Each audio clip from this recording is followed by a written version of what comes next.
Good afternoon and welcome to this afternoon's Cheltenham Borough Council meeting. Welcome to all participants, and as you'll be aware, the meeting is being live streamed to the Council's YouTube channel. Welcome to any members of the public who are watching remotely. The recording of the meeting will remain online for 4 years. If you are present and making a representation to the meeting, you are consenting to this and to the use of the recording for broadcasting and training purposes. Welcome to our member of the public. We are not expecting any fire alarm tests this afternoon, so if the alarm does sound, you should make your way to the nearest fire exit immediately. Okay, so we go on to item 1, which is apologies. We have apologies from Councillors Allen, Atherstone, Beale, Clark, Garcia, Clamp, Mutton and Wheeler. Councillor Martin Horde may be late and Councillor Chandler may be late too. Any other apologies? I think that's probably all. Okay, thank you. Declarations of interest, item 2. Any members like to just declare any interests? Nope. Excellent, thank you. Item 3, minutes of the last meeting held on the 17th of June. Members happy to approve? Put those in favour, please show. Can I alter, please? Oh, sorry, Councillor Dillis. Councillor Barrell, sorry. Sorry, Dillis. That's all right. Yes, it's just a small alteration. It says under my declaration of interest right at the beginning of the minutes that it was in relation to item 13. In fact, it was in relation to item 9. So it's just the numbering of the items. Thank you. Yes, sorry about that. You did mention that to me. So that noted, please show we're in favour of adopting the minutes. Thank you. I think that's unanimous. Thank you all very much. So that's carried. Item 4, that's communications by myself. I've just got a few. Members may be aware of the recent death of former Councillor Andrew Chard. Some here may well have served between 2012 and 2016 when Andrew was a councillor for Leckhampton. I remember him, so I think I coincided a couple of years, as a charming man, very eloquent and very passionate about our town. He was also a governor at Betteridge School and a trustee of the Civic Society, so our thoughts are with his family and friends today. Did anybody want to make any comments about Andrew? I'm not sure many will be here. Okay, I'll go on then to my other things that I'd like to mention. I have to say, I probably said it at the last meeting, that I'm thoroughly enjoying the role of Mayor and highly recommend it to those who haven't already done it. But those who already have done it, well, I'm sure concur. I have to confess, I don't really enjoy going to the dentist.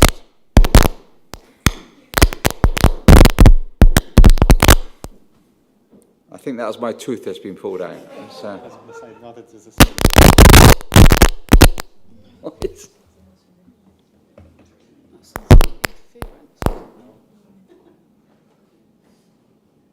that how? Should we carry on? Yeah, so I don't enjoy going to the dentist and haven't been for a while, but I did go to the dentist a month ago, actually to open a new dentist in Leckhampton Road, and that was an entirely pleasurable experience. I have to say, and I was given an electric toothbrush, which I have declared, and I am using. But no, it was a lovely occasion, actually, but it was actually shocking to hear about the true state of dentistry in our country and how many children, or how many hospital admissions of children are due to dentistry issues. So what was pleasing about this particular dentist was how they are proposing to engage with the local community and schools and give lessons in sugar intakes and how to clean your teeth and general food hygiene and hygiene issues. So that was a really interesting visit. I also went to the speech day at Dean Close School and their summer concert, and that was a tremendous occasion. And, you know, we all know in our coat of arms we have the, and our education is a huge part of our town, and certainly schools like Dean Close are a great example of that, and the quality of the education and the facilities, but also their importance to the local economy. They employ 600 people, and also the interaction they have with local schools and local people is immense. And after that, we went to Hatherley Park to hear the Cheltenham Silver Band. And, you know, you couldn't get a more typical Cheltenham afternoon than that. Hatherley Park, and a sunny afternoon, and it was sunny. Cheltenham Silver Band were superb. And Councillor Chelliam was there, actually, manning one of the stands. And I had an opportunity there to thank the Friends of Hatherley Park, because, as we all know, our friends groups in our towns play such a big role. I did want to mention, I went to the launch of the Cheltenham Heritage Open Days, which was held at the Bowling Green in St George's Square, where I had never been to before. It's celebrating its 100th year this year. Fabulous occasion. But what was, as well as the launch of the Heritage Days, we've launched this new Cheltenham Public Art Trail. And it's absolutely fantastic. I haven't done it yet, but I will do it. And there's so many interesting things in our town. And I think this is just as important for residents in our town to do as it is the visitors, because most of us actually don't even know what's going on in our town a lot of the time. And I'm that for one. So if you get a chance to pick up one of these leaflets, Public Art Trail, give it a go. I think you'll find it really enjoyable. And finally, I went to the 450th anniversary of the Pates Arms Houses, and rather shocked to bump into my former geography teacher. But we got on very well, and also had a very good chat with the new headmaster of the Pates Grammar School. And a number of you, and me included, have had concerns about the admissions policy, shall we say, of the Pates Grammar School. I went there when it was called Cheltenham Grammar School, as indeed did my colleague Ian. And I remember when we went there, all the children there were from Cheltenham, and that isn't the case now. And so I think there may well be some good positive news happening about that going forward, because I think firmly local schools should be primarily for local people. So it's been a great, few weeks since our last meeting, and I will indulge you no further and move on to the next item, which is communications by the Leader of the Council. So, Councillor Hay. Thank you, Mayor. I'll keep it brief, partly because there's been a lot of other things going on, little thing called a general election, let alone barely would we come out of our local elections when wham bam comes a general election. So that's consumed many of us and officers and everybody's time. But I would like to take this opportunity to congratulate Max Wilkinson for his success in becoming the new MP for Cheltenham, and also for Cameron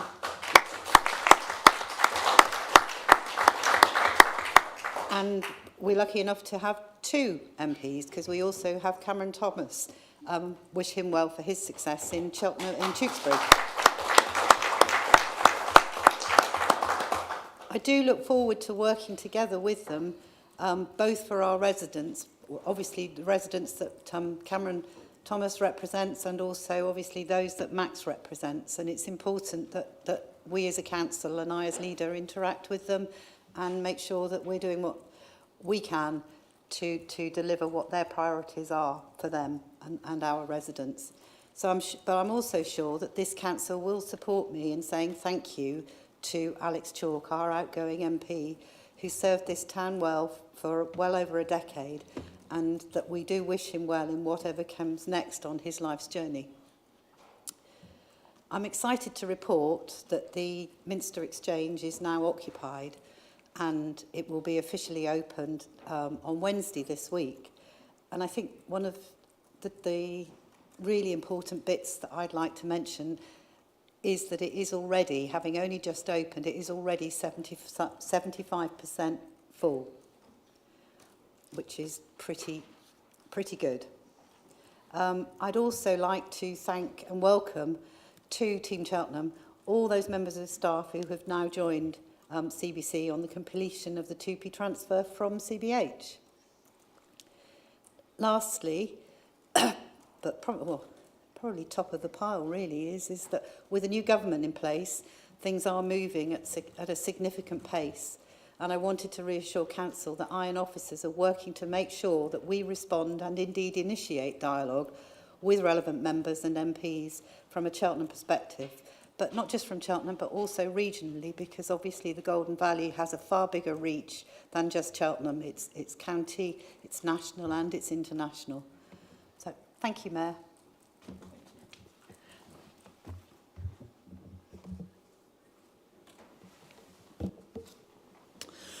Thank you, Councillor Hay. Item 6, receive petitions. We have none. Item 7, public questions. Again, we have none. And item 8, member questions. We have none. So we then move on to item 9, which is the financial outturn 23-24. And I'd like to invite Cabinet Member Councillor Alicia Lewis to introduce this item. Thank you. Thank you, Mr. Mayor, and thank you, colleagues, for coming along to this meeting today. To paraphrase a woman who may quite possibly be the next president of the United States, we exist in the context of all in which we live and all that which came before us. And so to a great extent, I will say that this report and all the incredible work that has gone into it is a testament to the dedicated service of my very good friend and colleague, Councillor Pete Jeffries, who really did steer Cheltenham's financial ship with a sense of unrelenting common sense. Whenever there was a problem, Pete could find an answer. I'd also say that it is the incredible work of our finance team, who are quite possibly, if not the finest local government finance team in the UK. I do think they are an excellent bunch doing excellent work. I won't go through every single appendix in this report because goodness knows you've all had the weekend to read through them. You've all spent hours poring over every single figure in this, I don't doubt. But what I am going to give you is kind of a headline summary, what this report means and where it is that we're going. So all of us reading this report and sort of working through the kind of financial decisions this council is making can see the promised land. We can see this goal that we're all working towards, which is the Golden Valley. It's supported by many councillors across this chamber. And we can see that it, as a revenue stream and as an opportunity to invest in Cheltenham, will be the underpinning for many of our vital frontline services. Whether the government is red, orange, yellow, blue, Cheltenham invests to ensure that we can deliver the services that residents deserve. But it's also an investment in our town, in creating jobs, homes. It's one of the most important things that Cheltenham is spending money on, and I'm sure you can see within this outturn that we're spending quite a lot of money on it, but for very, very good reason. Between now and that point there, however, we are going to have to make some tough choices. Local government finance has never, not in my lifetime, not in many of yours, kept up with the needs of our residents. We will never have enough money from central government in order to deliver the services to the standards that the people of Cheltenham deserve. And that's why, as a council, we take this so seriously. We know that the government is not going to come and save us. Keir Starmer may, if we're lucky, give us some additional support. He may take local government and its challenges sufficiently seriously, unlike his predecessors, but hope is a dangerous thing to have, I think it's fair to say. So we are going to be planning as if he will continue the dismal level of support that the Conservative government have offered us. And if he happens to give us some money, we'd appreciate it if he's watching this, just saying. But in adversity, what Cheltenham has always been spectacular at as a council is finding creative opportunities from a spirit of, quite frankly, stubborn tenacity. Cheltenham delivers the services its residents deserve, regardless of what the government is willing to do, regardless of what we have on the table, we find a way. And this report, I think, really highlights how we're doing that and what our plans moving forward are. It gives us chances to invest in our town and make investments that will outlast me in many of our lifetimes. Looking at how we can deliver our services in new and exciting ways for the 21st century, commercialising some of the things we deliver so they are better serving the residents of our town, and looking at things like climate change, not just as a pressing issue that many of us across our town are deeply concerned with, but as an opportunity to review the way our services are delivered, to reduce our energy overheads, and to ultimately ensure that our services are sustainable for the future, not just financially, but also for the planet. This outturn sets our journey and our next path for the next year. Our priorities, I think, are very clear. We have a corporate plan, and this report outlines how we are very serious about these goals, about these missions that we are deliberately attempting to deliver. We are, as my good friend and colleague, Councillor Max Wilkinson, who is now an MP, would say, getting the basics right. We're looking at how we have these projects, our key commercial and strategic objectives, and working backwards, saying this is what it will cost, these are our ambitions for Cheltenham, and we will deliver them. But we must work out a sustainable way of getting to that point. It's also a way for us to look at how we can invest in our town, because Cheltenham's commercial strategy has always been about how we can invest not just for the interests of our bank account, which is always nice, but for the interests of the people in Cheltenham who benefit from the things we invest in, from commercial spaces through to the Golden Valley. It's also very clear in this report that we do need to put more money in our reserves, and I'm very determined and spending a lot of time with the finance team looking at how we do that, because one thing we all know is that the world in which we live is a pretty tumultuous one, and I'm determined to ensure this council can face whatever it is that the world throws at us, which is a very, very high bar at the moment. I'm very happy to commend this report and the exceptional work of our officer team. If you have any questions, please feel free. Thank you. Councillor Clucas and Councillor William. Thank you, Mr. Mayor. I just wondered, given that councils around this country are looking at the potential to have to issue what is in effect a bankruptcy notice, and I was at a meeting of other councillors just this last week where many of them were saying, we've got real trouble because we don't have the cash and we're not getting the support from government. And I just want to ask, what is it that we are doing differently to enable us to come out with what is effectively, albeit small, an underspend? And secondly, while you were speaking, I was looking at the screen and I saw that behind you. And I saw no child left behind, because that is something that we're doing that pretty well no council in the country is doing. That is helping our people, our children, who find themselves bereft without proper access to school uniform. And I thank here Councillor Atherstone, who launched a school uniform event with me this week, looking at food provision, looking at book provision, looking at giving kids the opportunity to go to the seaside for a day, or go to a swimming pool, or go to the ice rink.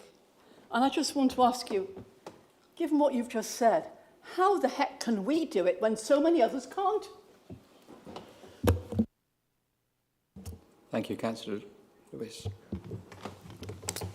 Thank you, Councillor Clucas. It's always a question that I face a lot. So when I was cabinet member for climate change, I spent a lot of time going to other councils, particularly councils that had just gone bankrupt, kind of awkwardly. There's quite a few of those.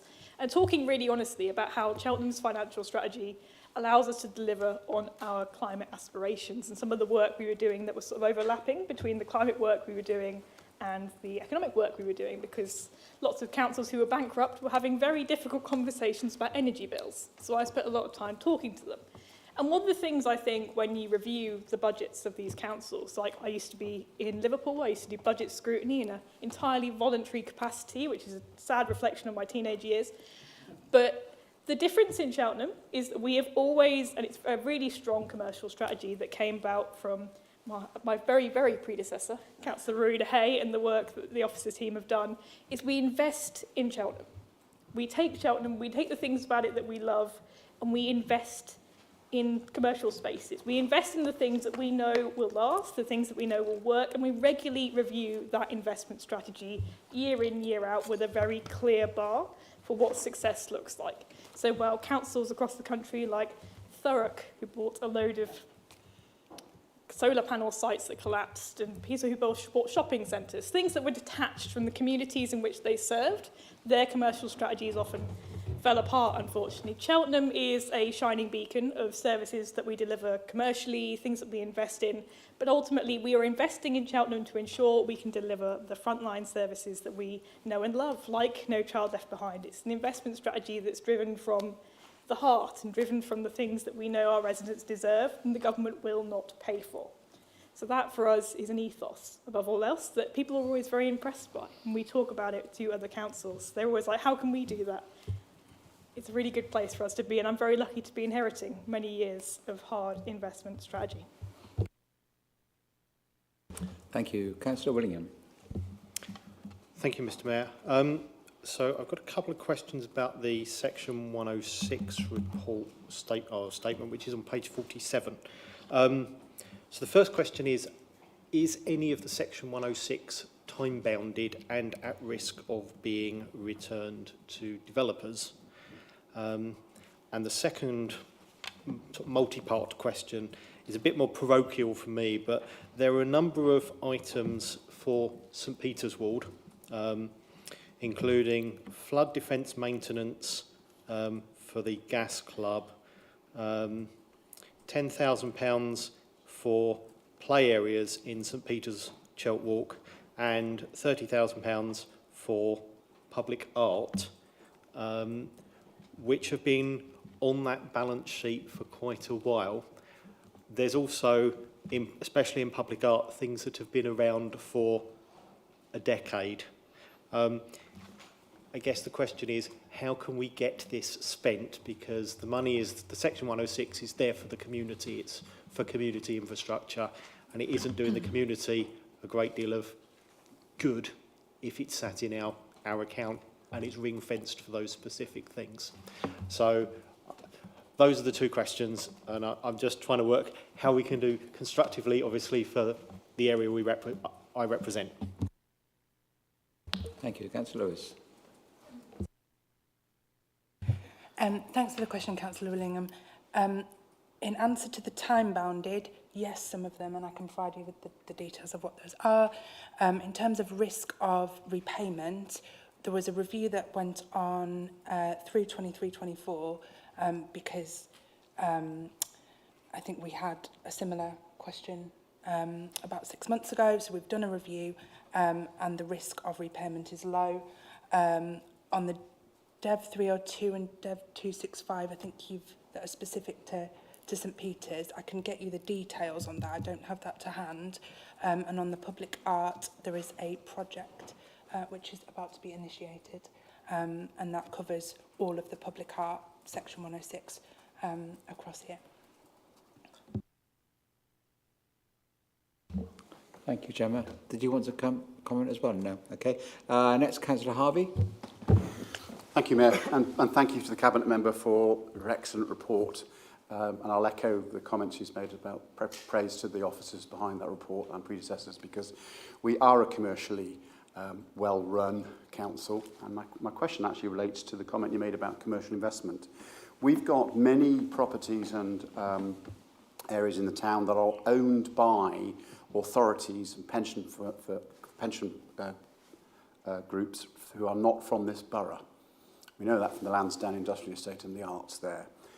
My understanding was, and I think I'd just like you to confirm this, please, is that we invest in our borough before anywhere else.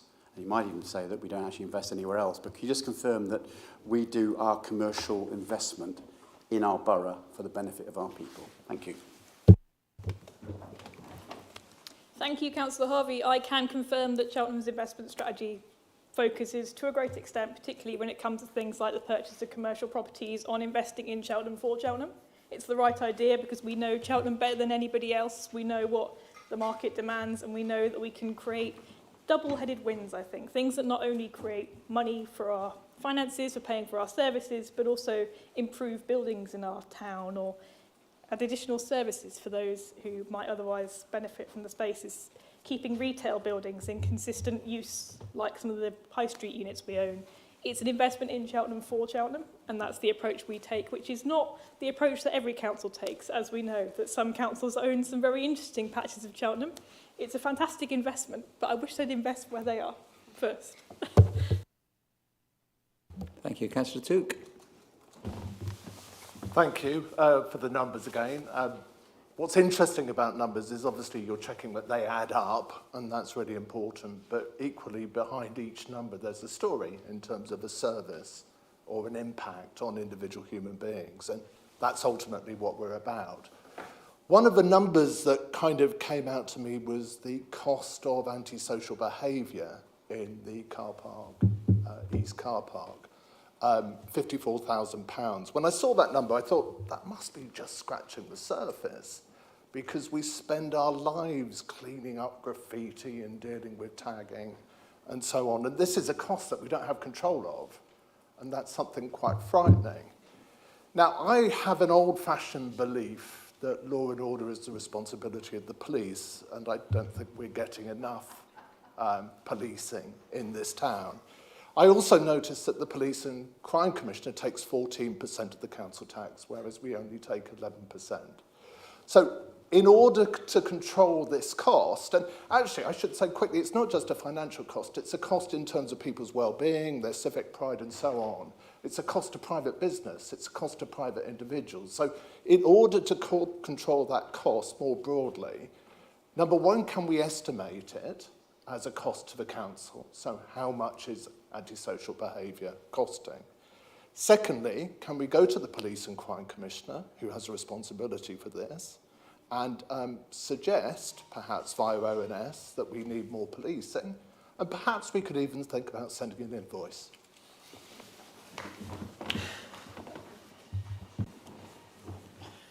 Thank you, Councillor Took. I know that you and the Police and Crime Commissioner are on very good terms, so I'm more than happy for us as a council to sit down and try and work out exactly what antisocial behaviour costs. I'm happy to print you out an invoice that you are more than welcome to personally hand deliver to the Police and Crime Commissioner, should you be so inclined.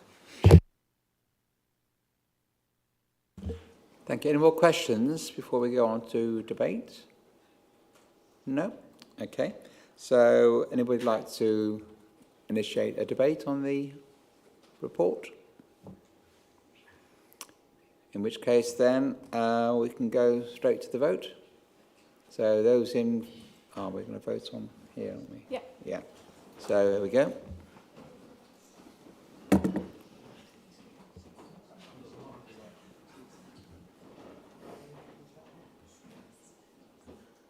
Everybody?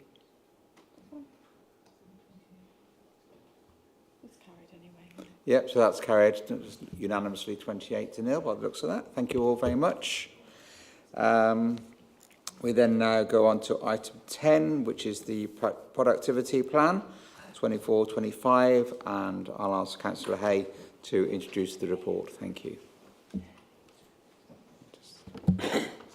Thank you, Mayor. So the previous government's final local government finance settlement for 24-25 was published by the Department for Levelling Up Housing and Communities, otherwise known as DLUC, on the 5th of February this year. But it also included an additional 600 million in funding for local government since the provisional settlement was published, which sounds a huge amount of money, but actually when you look at it, 500 of that funding was for social care. The impact for Cheltenham Borough, therefore, was not there. But what we did get is that part of that 100 million divided between all the districts and counties across the land, and we were awarded an additional 150,000 of revenue grant funding for 24-25. But like the previous government always did, they never gave you something for nothing. And in return for this additional funding, the settlement included criteria which councils needed to address in new government-mandated productivity plans, which is what's before you today. And that plan setting out how we will improve service performance and reduce wasteful expenditure. It's quite a big piece of work in the scheme of things for a relatively small amount of money, and something we already do through our regular monitoring, actually, is some of the things that they're asking us to do. The plans are required to be subject to member scrutiny and submitted to DLUC in time for the summer recess. Although with the change of government, I suspect these will not be at the top of the to-do list for the new government. The guidance from the then Secretary of State requires the productivity plan to include information on the following areas: the transformation of services to make better use of resources. We've actually done that in terms of bringing Cheltenham Borough Homes back in-house. Opportunities to take advantages of advances in technology to make better use of data to inform decision making and service design. So we've done that with our in-cab technology. We're doing that as well with our digital platform moving forward. Ways to reduce wasteful spend with systems, which is a constantly ongoing thing that we monitor and look to do wherever possible. So the paper that's presented to Council's productivity plan for 24-25 does comply with the approval, is in line with the government's requirement. What we did is we lifted basically from our corporate plan and some of the items that I've named, and we put that into our productivity plan because, in my opinion, using officers to come up with a whole new productivity plan for £150,000 is not a good use of our officers' time. The productivity plan is based, which is what I said, is already based on the published corporate plan. Mayor, I'm happy to take any questions, should anybody have any, but I'd ask Council to support the productivity plan. Thank you. Thank you, Councillor Hay. Any questions, please? Councillor Pinniger. Is that a question or? It's a question. Okay.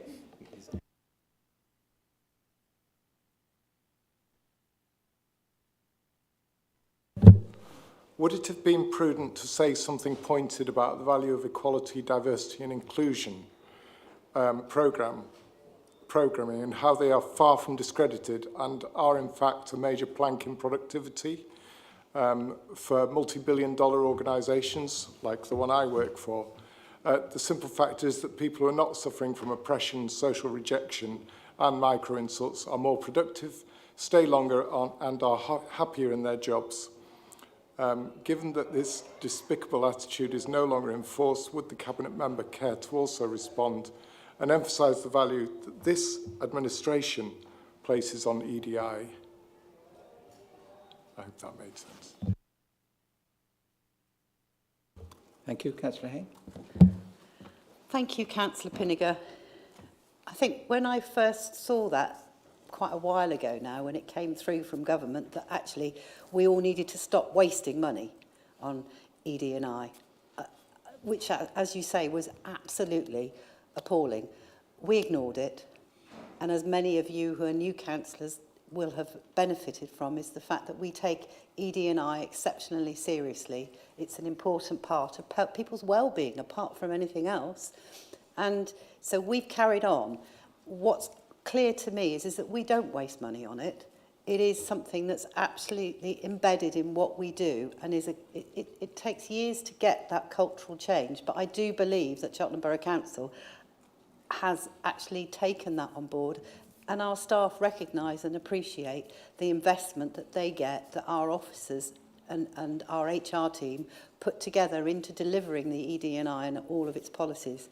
So I think just got to agree to disagree on the previous government. We carried on doing our own thing that we believe is right. And I guess we wait and see what this new Labour government brings forward in terms of their beliefs of ED&I. Thank you. Councillor Harvey. Thank you, Mayor, and thank you for Councillor Pinniger for raising that issue, because ED&I is important, and it's something which is sitting in your seat 3 years ago. I had my own champions to look at EDI issues. I wonder if the Leader of the Council could just confirm my understanding that the monitoring officer was actually the lead officer for EDI in Cheltenham Borough. So we do have somebody like this. We do take this quite seriously in that they're the second tier down from the Chief Executive. If you could just confirm, please, that the monitoring officer is the EDI lead for the Council.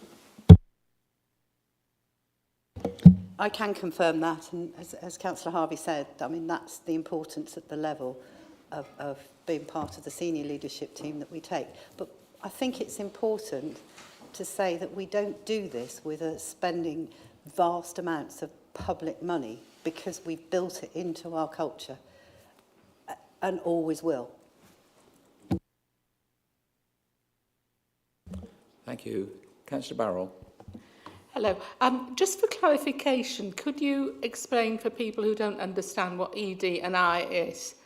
You know, if you're just saying ED and I and you're not saying what you're talking about.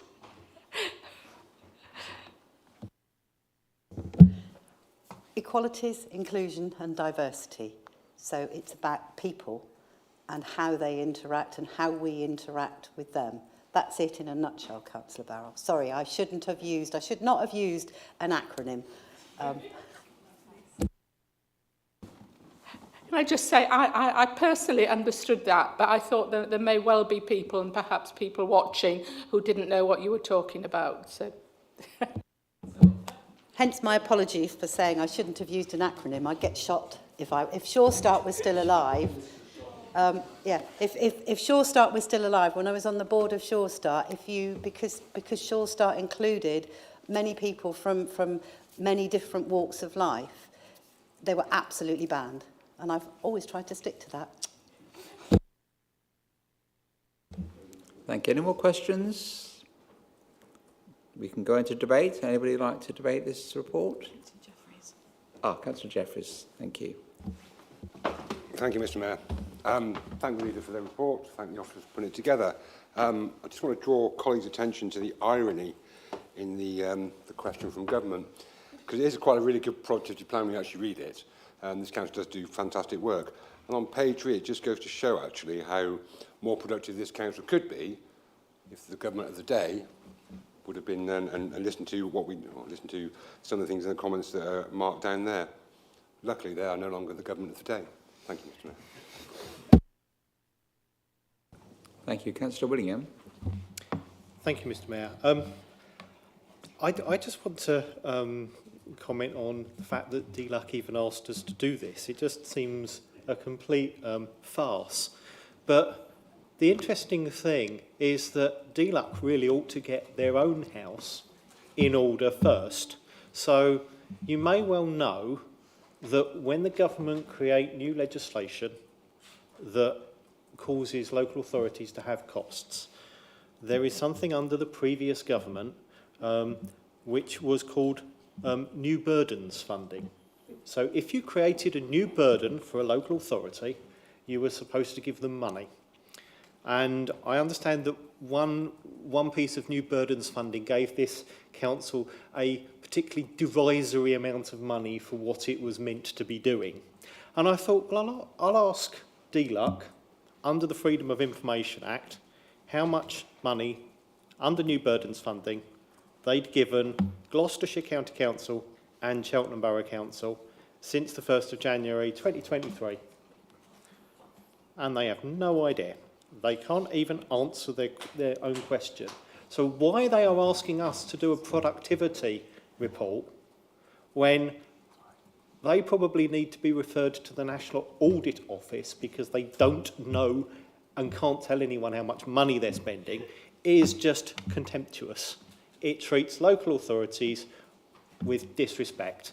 But as the Deputy Leader said, that was under the previous government. Unfortunately, they are the previous government. So let's hope that things change. Thank you. Councillor Clucas. Thank you. Thank you very much for that, David. That was a really excellent piece to contribute. It's interesting if you look at page 4 of the productivity report, because there are a couple of things I'd just like to read to you. Council says this: we incur unnecessary spending and waste valuable officer time complying with rules, requirements, restrictions and processes imposed by central government and regulators. And then it goes on to give a number of examples. Lack of join-up between central government departments on issues including housing, homelessness prevention and asylum dispersal. That's just one.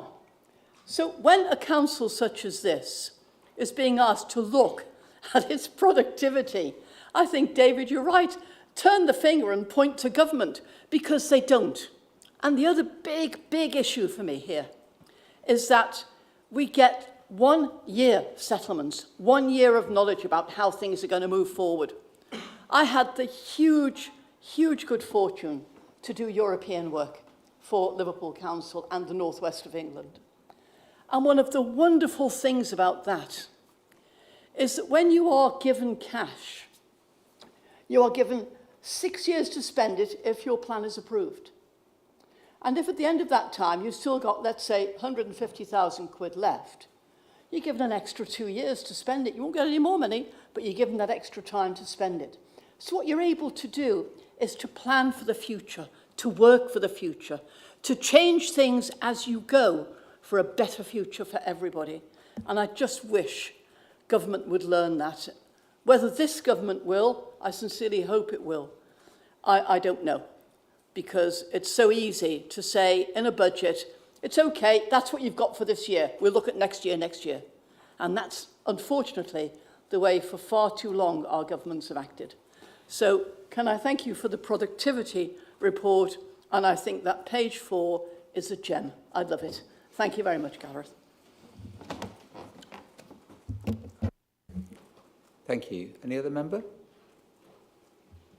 And I would just add, I mean, this is a really interesting report, actually, highlighting the complete breakdown between central government and local government. And there's 8 things there that are really a barrier to effective local government. And I'm quite sure that all of these will apply to every other single district authority in the country. And I suppose my question out of all of that is, you know, can we expect this new government to actually listen to local government and local councils and make changes? And how can we as a council start that process off if it isn't already happening? By making representation through our MP, through the Local Government Association, because these aren't one-offs. These are serious. I mean, if you were trying to run a business with your hands tied behind your back, like here, you'd give up. But we soldier on despite all those handicaps. So I hope perhaps the Cabinet member could take back the idea that we actually try and take this forward through our MP, through our local government, to see whether we can bring more pressure. I'm convinced the new government will be aware of this, but actually that doesn't mean they're going to do anything about it. Anybody else before we move to the member to sum up? No? Okay. So, Councillor Hay, did you want to come back? I'm sure you do. Yes, please, Councillor Baker, because actually I just there's a couple of things I'd like to mention. I'd like to say thank you to our finance team for pulling this together, particularly Gemma for the report. But I'd also like to just address a couple of things that you said, Mayor, in terms of one of the things that I sit on as an outside body is the District Council Network. You're absolutely right. It isn't just Cheltenham Borough Council, and the District Council Network is a very good lobby group, and we've already had a meeting for those of members of the District Council, and how we're going to address and meet with the new government, ministers and MPs, and there's a parliamentary reception thing coming up where Cheltenham will be present. Well, I will be present there, but we're also using that as an opportunity to promote Golden Valley, as it happens, with a stand there. It isn't just district councils; it is county councils as well. It's local government in its broadest sense that are hugely affected, and I very much look forward to the fact that when you see what the Labour Party's manifesto is saying, is that those things will change. But the devil is always in the detail. But things are moving, as I said earlier, at an extremely fast pace. And certainly wherever I can, and I know the officers are as well, making sure that our voice is heard in terms of Cheltenham and the wider region. But I commend the report to Council. Thank you. So if we move to the adoption of the report. Are we having a vote on the system yet? There we go. Okay.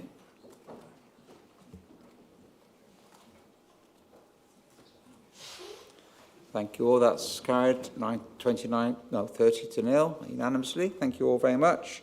We then move on to item 11, which is the appointment to the Gloucestershire Economic Strategy Scrutiny Committee. And I invite Gareth Edmondson to call for nominations. Thank you, Mayor. So just as a brief recap for members, there wasn't a call for nominations at a previous council meeting because the joint scrutiny arrangements had to be formally ratified by the county council. So now that's been completed, we can now ask for nominations for this committee. Thank you. Councillor Hay. Thank you, Mayor. I'd like to nominate Councillor Ben Orme for that role. Thank you. Any other nominations? In that case, we now need to go to the vote. That's Councillor Ben Orme. Congratulations. I can't see you. There you are. Yeah. It's a really good committee. I'm on it from the county side, so I think you'll find it really interesting. Thank you very much. Don't need to vote. Okay, so we now go on to notices and motions. There aren't any. Item 13, any urgent business? There isn't any. We then need to go on to item 14, and I need to read out the Local Government Act 1972 exempt information. The committee is recommended to approve the following resolution, that in accordance with section 100A bracket 4 of the Local Government Act 1972, the public be excluded from the meeting for the remaining agenda items, as it is likely that, in view of the nature of the business to be transacted or the nature of the proceedings, if members of the public are present, there will be disclosed to them exempt information as defined in paragraph 3, part 1, schedule 12A of the Local Government Act 1972, namely paragraph 3, information relating to the financial or business affairs of any particular person, including the authority holding that information. So if I can just invite members by a show of hands to approve that, please. Okay, thank you. That's carried. Thank you, Councillor Took. Excellent.